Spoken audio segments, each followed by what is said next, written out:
Sa katapusan nga balita lokal, naglabot na sa 443 ka barangay sa Capiz ang nagdeklarar nga drug cleared gikan sa kabugusan nga 473 barangay sa probinsya.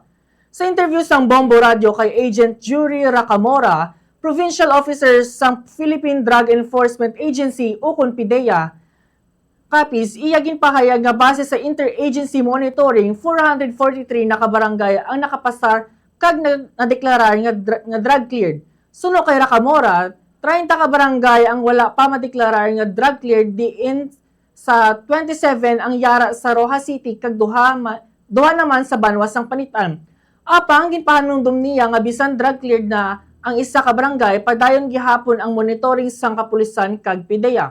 Posible man nga ma-revoke ang status sini kung hindi mapunggan sang barangay ang mga aktibidad may kaangtanan sa illegal nga droga. Suno pa kay Racamora, dako ang responsibilidad sang barangay official sa pagmintinar sang ila drug cleared status, lakip na ang pagpaligon sang monitoring sa mga drug personalities kag pagpugong sa mga persona halin sa iban nga mga lugar nga nagabakal o kung nagagamit sang illegal nga droga sa ila barangay.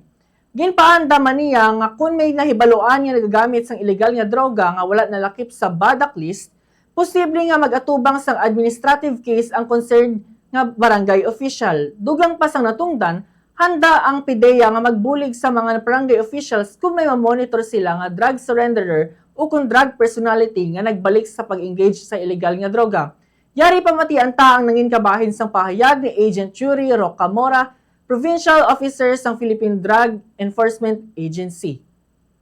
Mga drug personalities na mga drug pushers, mga drug users, ay kailangang ma-account natin, unang-una. And ang mag-account nito, ang barangay mismo. Ang barangay ang responsible for accounting. Then after identifying and accounting all of the drug personalities sa buong barangay, i-gather ito ng Municipal Anti-Drug Abuse Council, of course through the chairmanship of the municipal mayor. So, magbigay ng mga intervention para sa mga nag-surrender.